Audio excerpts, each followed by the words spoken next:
Welcome to Paulstoolbox. Now what I want to do is show you how you would handle a situation if you think you have a leak, if you're not sure. Or if you do have a leak, I'm going to show you how you shut it off from the main. And they make tools for that. There's a little key on your main, and they have a rod that has a slot like this, and you would stick it on to your key and turn it. And when you turn the valve perpendicular to the pipe, it's going to shut off your water. But I'm going to show you how to check things if you think you have a leak. Now, if you have a high water bill, that's one thing that may help you out, because you can go over there and you can see exactly what's going on with your water. And sometimes when they check your water, they don't really check it. They'll just estimate it. So if you have a high bill and you think that it's wrong, you can go back to your meter, see exactly what the reading is, and compare it to your statement from last month. That way you know how much you've used. So let's get started. I'm in the front yard, and here is where my main is, right by the street. Your pipe is usually close to the street, and it runs straight down to your house.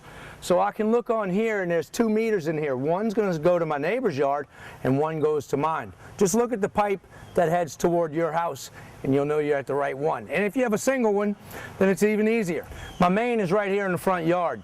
I do have a separate one right at my house where I can just turn it off anytime I need to for speedy purposes. Some houses don't have that. They only have the front meter. Here is my meter. My neighbor's meter is a few inches away right there, but mine's facing my house, and right here on the city side of my meter there's a shutoff. And this is what I was talking about. They make a key that goes right onto this, and it has a big handle, so it makes it a lot easier to turn off and on.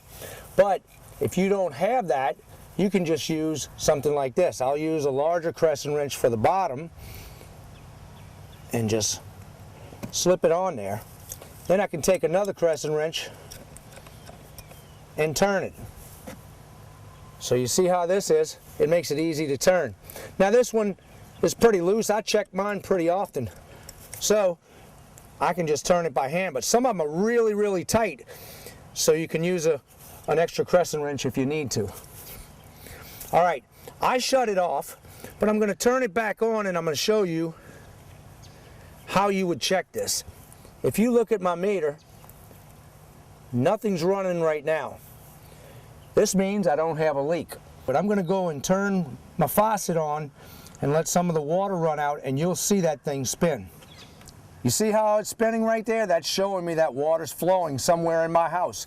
Of course, like I said, it's my faucet that I turned on, so you can see it just spinning away. And right here, this is slowly turning, and it's showing me how many gallons are being used.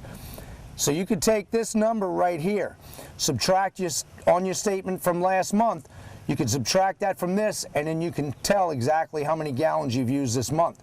So if there's a discrepancy in your bill, you'll know exactly where it's at.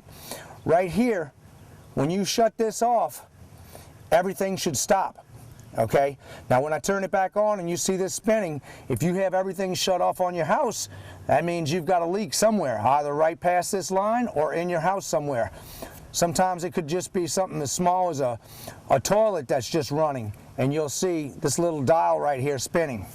Well, that's it for now, and I hope you found this helpful. If you don't mind, hit like if it was helpful. Now, I do have a project right here. Behind this wall, I did have a leak in my wall, and I removed this brick and replaced all the plumbing back there.